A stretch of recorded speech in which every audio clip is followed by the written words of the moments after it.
नमस्कार प्यारे दोस्तों, मेरे YouTube channel biology with RD में आपका स्वागत है।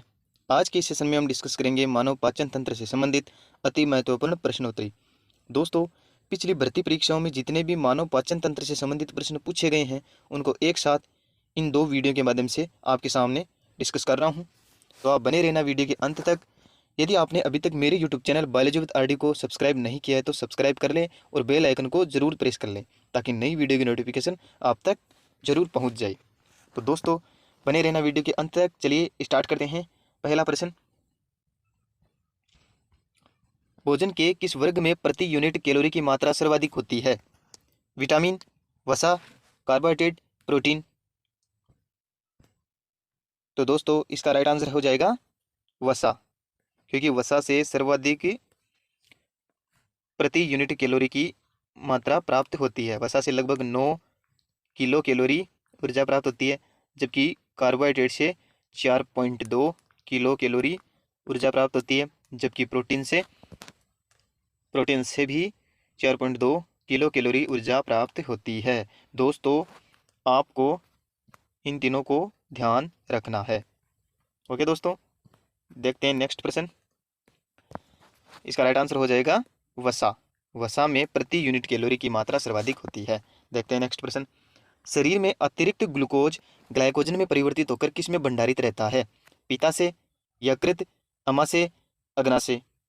तो इसका राइट आंसर हो जाएगा दोस्तों यकृत। यकृत शरीर का एक ऐसा भाग है जिसमें ग्लूकोज ग्लाइकोजन में बदलकर संग्रहित की जाती है। ओके दोस्तों, देखते हैं नेक्स्ट प्रश्न। कशेरुक जंतु के शरीर का सर्वाधिक कठोर भाग कौन सा होता है?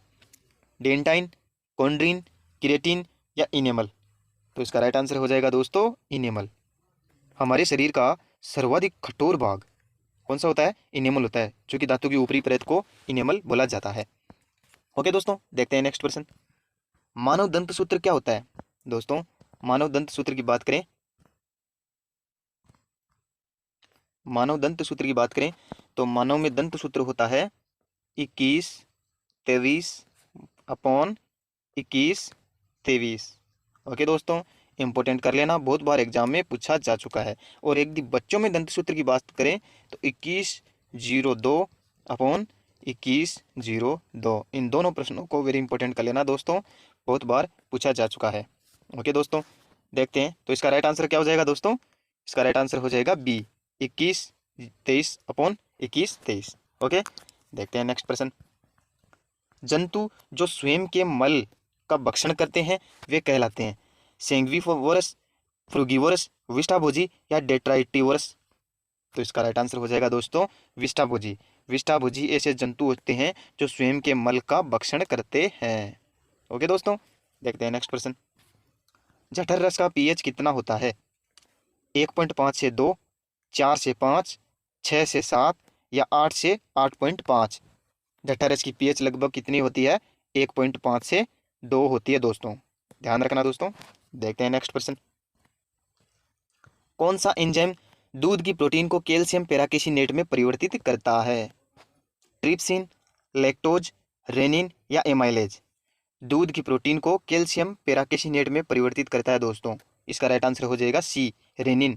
रेनिन एंजाइम दूध की प्रोटीन को कैल्शियम पेराकेसिनेट में बदलता है। रेनिन केवल बच्चों में होता है दोस्तों, केवल और केवल बच्चों में, वयस्कों में नहीं पाया जाता है। बच्चों में दूध के पाचन के लिए जिम्मेदार होता है रेनिन एंजाइम। ओके दोस्तों, देखते हैं नेक्स्ट प्रश्न।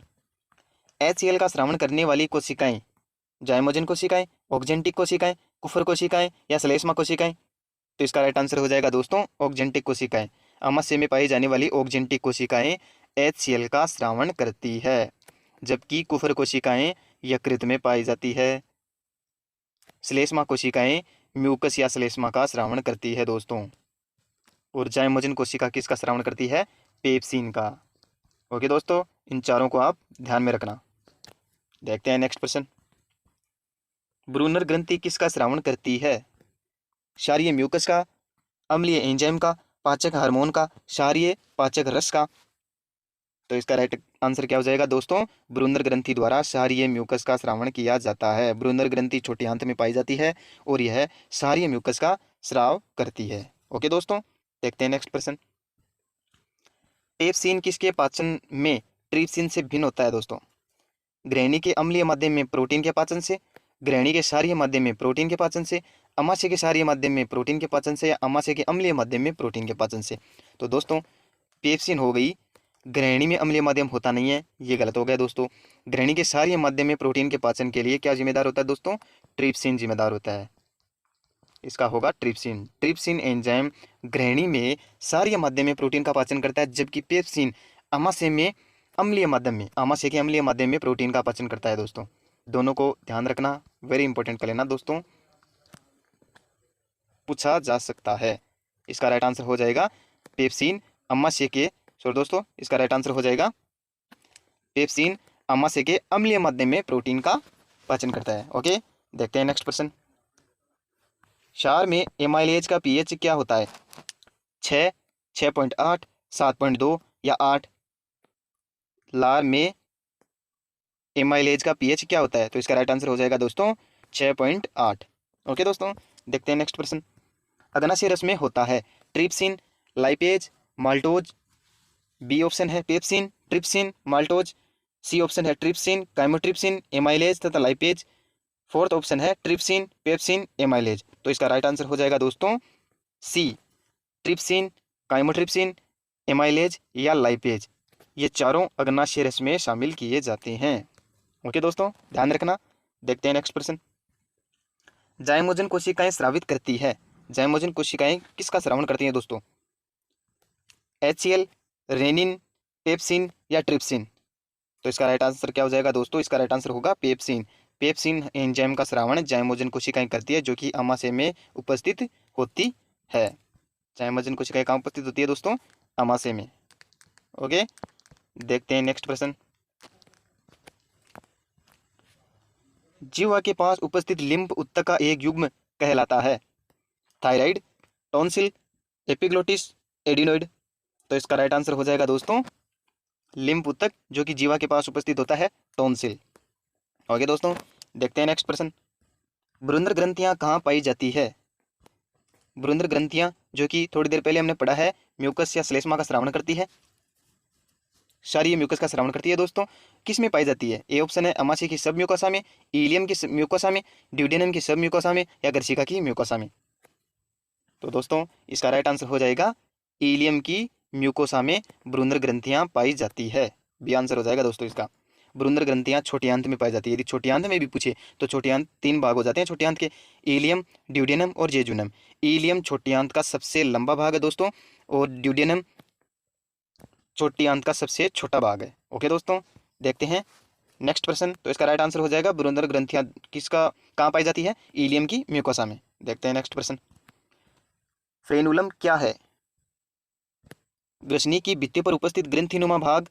यह तालु की पार्श्व दीवार पर टॉन्सिल जैसी संरचना है। यह एक वलन है जिसकी मदद से जीवा मुख गुहा के आधार से जुड़ी रहती है। यह भी आकार की खांच है जो कि जीवा की सतह को विभाजित करती है।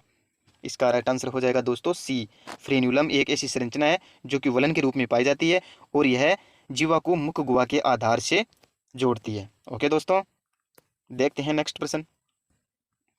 ग्रसिका के जे आकार के थैलेनुमा संरचना में खुलने को किससे नियंत्रित किया जाता है?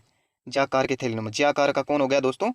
अमाशय, है ना दोस्तों, अमाशय हो गया। और अमाशय में ग्रसिका के खुलने को किसके द्वारा नियंत्रित किया जाता है दोस्तों? पाइलोरिक अवरोधिनी, ओडी की अवरोधिनी, इलियोशिकल अवरोधिनी या कार्डियक अवरोधिनी?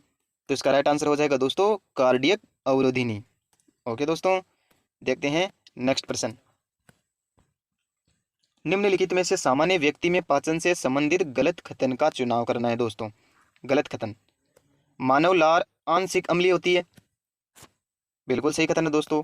मानव में 4 प्रकार की लार ग्रंथियां लार का स्रावण करती है, बिल्कुल गलत कथन है दोस्तों। मानव में 3 प्रकार की लार ग्रंथियां लार का स्रावण करती है। यह वयस्क मनुष्य में प्रतिदिन 1 से 1.5 लीटर लार का स्रावण होता है, बिल्कुल। एक वयस्क मनुष्य में प्रतिदिन 1 से 1.5 लीटर लार का स्रावण होता है, बिल्कुल दोस्तों सही है ये। लार में उपस्थित एमाइलेज एंजाइम स्टार्च को सरल शर्करा में बदलता है, बिल्कुल सही कथन है दोस्तों। तो इसका राइट आंसर हो जाएगा बी। देखते हैं नेक्स्ट प्रश्न। आहार नाल के 4 स्तरों में से कौन सा स्तर अंगुलीनुमा प्रवृत्ति का निर्माण करता है? आहार नाल मुख्य रूप से 4 स्तरों से बनी होती है दोस्तों, जो कि शिरोसा, म्यूकोसा, सब म्यूकोसा या पेशी। इनमें से कौन सी संरचना या कौन सा स्तर है जिसके द्वारा अंगुलीनुमा प्रवृत्ति का निर्माण किया जाता है। तो इसका राइट आंसर हो जाएगा दोस्तों, म्यूकोशास्त्र के द्वारा अंगुलीनुमा प्रवृत्ति का निर्माण किया जाता है। ओके दोस्तों, देखते हैं नेक्स्ट प्रश्न। आमाशय में जठर रस का स्रावण होता है परिधीय कोशिका से, पेप्टिक कोशिका से, एसिडिक कोशिका से या जठर स्रावी कोशिका से। तो इसका राइट आंसर हो जाएगा दोस्तों परिधीय कोशिका से, क्योंकि आमाशय की परिधीय कोशिकाएं जठर रस का स्रावण करती है ना दोस्तों। चलिए देखते हैं नेक्स्ट प्रश्न। निम्न के इलियम पर पैर के पेचेस पाए जाते हैं। निम्नलिखित में से कौन से जीवों के छोटी आंत के इलियम भाग पर पैर के पेचेस उपस्थित होते हैं। तो दोस्तों इसका राइट आंसर होगा मछली, सरीसृप, पक्षी या स्तनी। तो इसका राइट आंसर होगा डी, स्तनधारियों की छोटी आंत के इलियम भाग पर पैर के पेचेस पाए जाते हैं, ध्यान रखना दोस्तों। देखते हैं नेक्स्ट प्रश्न। एमाइलेज का पाचन करता है कार्बोहाइड्रेट, वसा, प्रोटीन, विटामिन। एमाइलेज इनमें से किसका पाचन करता है दोस्तों। एमाइलेज, जिसे टाइलिन भी बोला जाता है, लार में उपस्थित होता है और लार मुख गुहा में पाई जाती है और मुख गुहा में स्टार्च का पाचन होता है। स्टार्च एक कार्बोहाइड्रेट होता है दोस्तों, इसलिए एमाइलेज कार्बोहाइड्रेट के पाचन के लिए जिम्मेदार है दोस्तों। ओके, एमाइलेज को टाइलिन भी बोला जाता है दोस्तों, ध्यान रखना। क्या बोला जाता है, टाइलिन, टाइलिन बोला जाता है दोस्तों, और यह स्टार्च के पाचन के लिए जिम्मेदार होता है। ओके दोस्तों, देखते हैं नेक्स्ट प्रश्न। शाकाहारी जंतु सेलुलोज पचा सकते हैं क्योंकि उनके प्रीमोलर व मोलर दांत भोजन को पीस और कुचल सकते हैं। उनके अंधनाल में उपस्थित बैक्टीरिया सेलुलोज पाचन में सहायता करते हैं। उनके जठर रस में सेलुलोज पाचन के लिए एक पाचक एंजाइम होता है। आहार नाल बहुत लंबी होती है। क्या राइट आंसर होगा दोस्तों इसका, इसका होगा बी, क्योंकि शाकाहारी जंतु सेलुलोज को पचा सकते हैं क्योंकि उनके अंधनाल, अंधनाल जो कि बड़ी आंत का भाग होता है, उसमें बैक्टीरिया उपस्थित होते हैं जो कि सेलुलोज को पचा सकते हैं। ओके दोस्तों, ध्यान रखना इसको। देखते हैं नेक्स्ट प्रश्न। पेप्सिन क्रिया करता है निम्नलिखित में से किस पर पेप्सिन क्रिया करता है। वसा पर, कार्बोहाइड्रेट्स पर, प्रोटीन पर या ग्लूकोज पर। पेप्सिन किस पर क्रिया करता है दोस्तों, पेप्सिन करता है प्रोटीन पर, जो कि आमाशय के अम्लीय माध्यम में प्रोटीन के पाचन के लिए पेप्सिन जिम्मेदार होता है, ध्यान रखना दोस्तों। तो इसका राइट आंसर होगा प्रोटीन। ओके, देखते हैं नेक्स्ट प्रश्न। स्टार्च का पाचन किस में होता है। स्टार्च का पाचन किस में होता है दोस्तों, आमाशय तथा ड्यूडेनम में,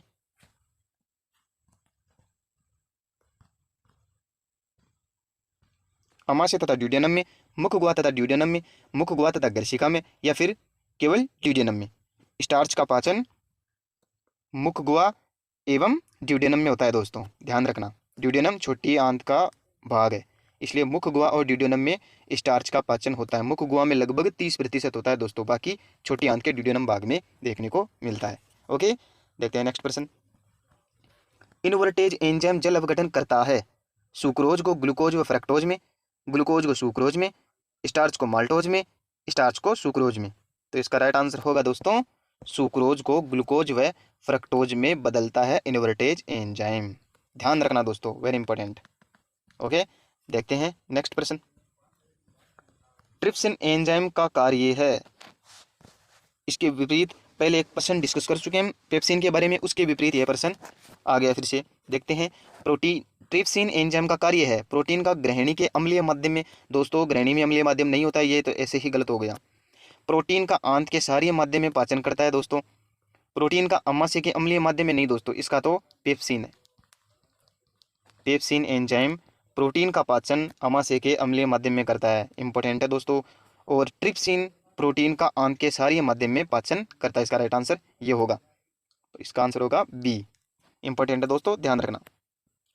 ग्रहणी से स्रावित जठरांत्रिय और कोलिसिस्टोकाइनिन हार्मोन किसके उद्दीपन व संकुचन के लिए उत्तरदायी है।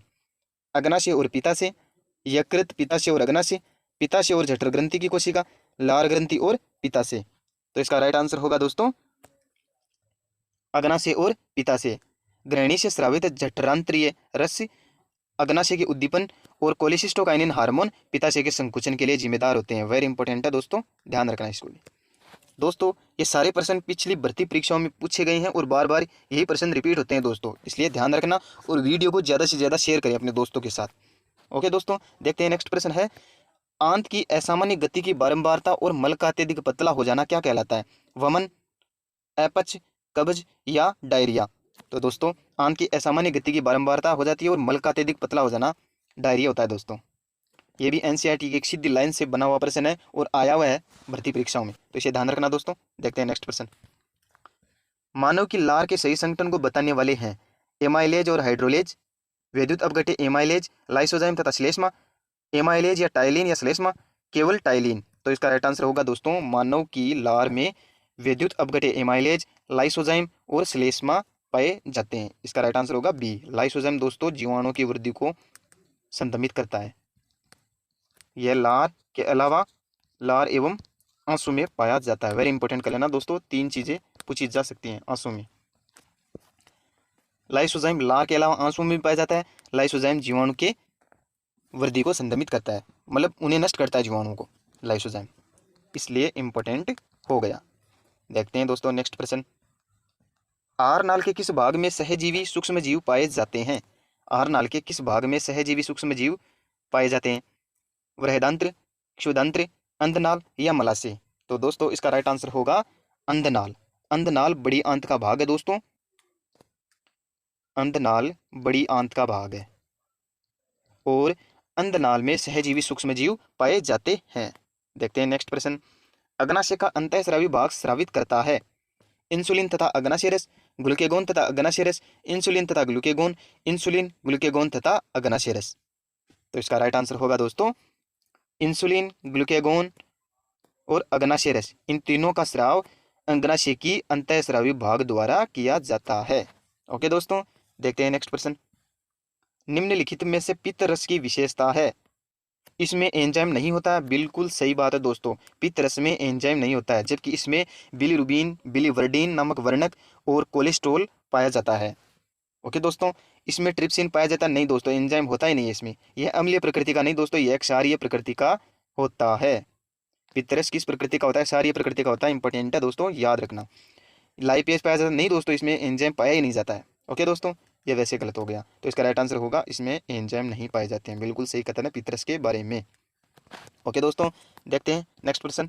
स्तनियों की वे कोशिकाएं जो डेंटाइन का स्रावण करती है, डेंटोब्लास्ट, ओडोंटोब्लास्ट, ओस्टियोब्लास्ट या एमाइलोब्लास्ट? तो इसका राइट आंसर होगा दोस्तों डेंटाइन का स्रावण कौन सी कोशिकाएं करती है?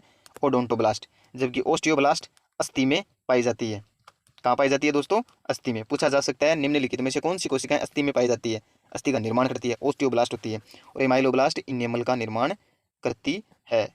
तीनों को ध्यान रखना दोस्तों, इंपॉर्टेंट है, पूछे जा सकते हैं। ओके, देखते हैं नेक्स्ट प्रश्न। अमाशय की पाइलोरिक म्यूकोसा कौन सा हार्मोन स्रावित करती है? गेस्ट्रिन, सीक्रेटिन, मोटिलिन या रेनिन? अमाशय की पाइलोरिक म्यूकोसा गेस्टिन हार्मोन का स्रावण करती है दोस्तों, तो इसका राइट आंसर होगा ए, गेस्टिन हार्मोन का। पाइलोरिक म्यूकोसा द्वारा गेस्टिन हार्मोन का स्राव किया जाता है। देखते हैं नेक्स्ट प्रश्न। दांतों के निर्माण के लिए इनेमल कौन सी कोशिकाओं द्वारा दांतों के निर्माण के लिए इनेमल कौन सी कोशिकाओं द्वारा स्रावित किया जाता है? ओडोंटोब्लास्ट, एमाइलोब्लास्ट, ओस्टियोब्लास्ट या कॉन्ड्रियोब्लास्ट? तो दोस्तों ओडोंटोब्लास्ट डेंटाइन का स्रावण करती है और इनेमल का एमिलोब्लास्ट करती है। ओस्टियोब्लास्ट अस्थि में पाई जाती है। अभी डिस्कस कर चुके हैं, ध्यान रखना दोस्तों, इंपॉर्टेंट है। तीनों में से एक पूछा जा सकता है एग्जाम में। दोस्तों वीडियो आपको कैसा लग रहा है कमेंट सेक्शन में आप जरूर बताना और लाइक करना ना भूलें। चलिए देखते हैं नेक्स्ट प्रश्न। दो दोस्त एक ही मेज पर बैठे साथ साथ खाना खा रहे थे, उनमें से एक को कुछ खाना निगलते समय धक्का लगा। यह धक्का लगना ऐसा किस भाग के अनुचित गति के कारण हुआ होगा? फ्रेनुलम, एपिग्लोटिस, डायफ्राम या यूबुला? तो इसका राइट आंसर होगा दोस्तों एपिग्लोटिस के कारण उसे खाना खाते समय धक्का लगा। एपिग्लोटिस कंठ और ग्रसनी के मध्य में पाया जाता है और यूबुला नासा छिद्र और ग्रसनी के मध्य में पाया जाता है, जो कि भोजन के टुकड़े को नासा छिद्र में प्रवेश करने से रोकता है दोस्तों। फ्रेनुलम एक वलन संरचना होती है, वलित संरचना, जो कि जीवा को मुख्य गुहा के आधार से जोड़े रखती है। ओके दोस्तों, देखते हैं नेक्स्ट प्रश्न।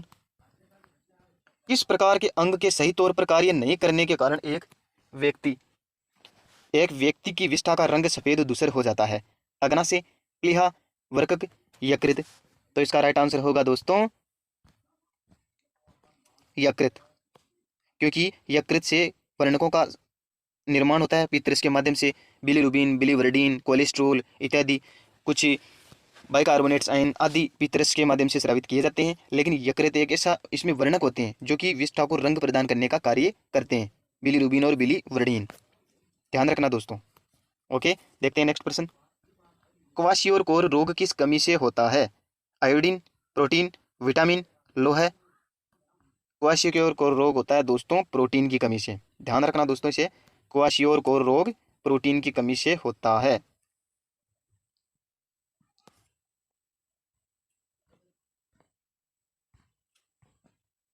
किसकी कमी से होता है दोस्तों? प्रोटीन की कमी से। ओके, याद रखना दोस्तों, पूछा हुआ है एग्जाम में, इंपॉर्टेंट कर लेना। सारे प्रश्न इंपॉर्टेंट है दोस्तों, ध्यान पूर्वक देखना ही थे। ओके, देखते हैं नेक्स्ट प्रश्न। यकृत में यूरिया का संश्लेषण कौन से चक्र के माध्यम से होता है? कैसे होता है दोस्तों? नाइट्रोजन चक्र, क्रेफ चक्र, आर्निथिन चक्र या ग्लाइकोलाइसिस द्वारा? यकृत में यूरिया का संश्लेषण किस प्रकार होता है? तो इसका राइट आंसर होगा आर्निथिन चक्र के माध्यम से। इंपॉर्टेंट है दोस्तों, ये भी पूछा गया एग्जाम में, ध्यान रखना। आर्निथिन चक्र के माध्यम से यकृत में यूरिया का संश्लेषण होता है। देखते हैं नेक्स्ट प्रश्न। वह कौन सा तत्व है जो दंत इनेमल को कठोर बनाता है? Calcium, fluorine, iodine, sodium. दंत इनेमल को कठोर बनाने का कार्य किसके द्वारा किया जाता है दोस्तों? फ्लोरीन के द्वारा किया जाता है ना दोस्तों। फ्लोरीन के द्वारा दंत का इनेमल भाग सबसे ज़्यादा कठोर होता है। हमारे शरीर का सबसे कठोर भाग इनेमल माना जाता है दोस्तों, फ्लोरीन के कारण होता है ये। ओके, देखते हैं नेक्स्ट प्रश्न। उपापचय दर सर्वाधिक किस में होती है? उपापचय दर सर्वाधिक किस में होती है दोस्तों? हाथी में, चूहे में, मनुष्य में या बंदर में? तो इसका राइट आंसर होगा दोस्तों चूहे में उपापचय दर सर्वाधिक होती है। इंपॉर्टेंट है, आप ध्यान रखना इसे, पूछा हुआ है एग्जाम में, चूहे में उपापचय दर सर्वाधिक होती है। देखते हैं नेक्स्ट प्रश्न। किस मानव अंग में सर्वाधिक कोलेस्ट्रॉल उत्पादित होता है? दोस्तों हम डिस्कस कर चुके हैं, लेकिन आपको बता दूं, सर्वाधिक कोलेस्ट्रॉल का उत्पादन किस में होता है? अग्नाशय, यकृत, अमाशय और पित्ताशय। तो इसका राइट आंसर होगा दोस्तों यकृत। यकृत में सर्वाधिक कोलेस्ट्रॉल उत्पादित होता है। वेरी वेरी इंपॉर्टेंट करना दोस्तों, पूछा हुआ है एग्जाम में, और कोलेस्ट्रॉल का सर्वाधिक उत्पादन यकृत में होता है। ओके दोस्तों, देखते हैं नेक्स्ट प्रश्न। मानव शरीर का एकमात्र अंग जो पुनः विकसित या पुनः सर्जित हो सकता है? मानव शरीर का एकमात्र अंग जो पुनः विकसित या पुनः सर्जित हो सकता है, अग्नाशय, प्लीहा, यकृत या अपेंडिक्स? तो इसका राइट आंसर हो जाएगा दोस्तों प्लीहा, यकृत, अपेंडिक्स या अग्नाशय। तो इसका राइट आंसर हो जाएगा यकृत। यकृत एक एकमात्र ऐसा अंग है जो पुनः विकसित या पुनः सर्जित हो सकता है। दो रूप में पूछा जा चुका है दोस्तों, ध्यान रखना इसे। कार्बोहाइड्रेट, प्रोटीन और वसा का पूर्ण पाचन कहाँ होता है? पूर्ण रूप से कार्बोहाइड्रेट, प्रोटीन और वसा का पाचन कहाँ पर होता है दोस्तों? आमाशय, छोटी आंत, बड़ी आंत, मुख गुहा। तो इसका राइट आंसर होगा दोस्तों पूर्ण पाचन के लिए जिम्मेदार होती है छोटी आंत। छोटी आंत में कार्बोहाइड्रेट, प्रोटीन और वसा का पूर्ण पाचन होता है, और सर्वाधिक अवशोषण भी छोटी आंत में होता है दोस्तों। ओके, बड़ी आंत में अवशोषण और पाचन से संबंधित कोई क्रिया होती नहीं है। अब बड़ी आंत में सर्वाधिक जल का अवशोषण होता है दोस्तों। जल और औषधि और खनिज, इन तीनों चीज़ों का बड़ी आंत में अवशोषण होता है। इंपॉर्टेंट करना दोस्तों इसे, बहुत बार पूछा जा चुका है। देखना नेक्स्ट प्रश्न। हाथी दांत या टस्क विकसित होता है, किससे विकसित होता है दोस्तों? इसका राइट आंसर होगा हाथी दांत या टस्क विकसित होता है ऊपरी कैनाइन, निचले इंसाइजर, ऊपरी इंसाइजर या निचले कैनाइन। तो इसका राइट आंसर होगा दोस्तों ऊपरी इंसाइजर द्वारा हाथी दांत या टस्क का निर्माण होता है। ओके दोस्तों, वेरी इंपॉर्टेंट है, ध्यान रखना। देखते हैं नेक्स्ट प्रश्न। इंटेरोकाइनेज किसको प्रेरित करता है? पेप्सिनोजन, ट्रिप्सिन, पेप्सिन या ट्रिप्सिनोजन? तो इसका राइट आंसर हो जाएगा दोस्तों ट्रिप्सिनोजन द्वारा। ट्रिप्सिनोजन इंटेरोकाइनेज के द्वारा निर्मित होता है। मूल पित्तवाहिनी का निर्माण इनके मिलने से होता है? अग्नाशय वाहिनी तथा पित्ताशय वाहिनी, अग्नाशय वाहिनी तथा यकृत वाहिनी, अग्नाशय वाहिनी, पित्तवाहिनी तथा यकृत वाहिनी, यकृत वाहिनी तथा पित्ताशय वाहिनी। तो इसका राइट आंसर हो जाएगा दोस्तों डी, यकृत वाहिनी और पित्ताशय वाहिनी के द्वारा मूल पित्तवाहिनी का निर्माण होता है। ओके दोस्तों, देखते हैं मूल पित्तवाहिनी का निर्माण किनके द्वारा होता है? यकृत वाहिनी और पित्ताशय वाहिनी के द्वारा। देखते हैं नेक्स्ट प्रश्न। सामान्य व्यक्ति में चिंताग्रस्तता, मसालेदार भोजन खाना, इन दोनों कौन सी दशा पैदा हो सकती है दोनों से?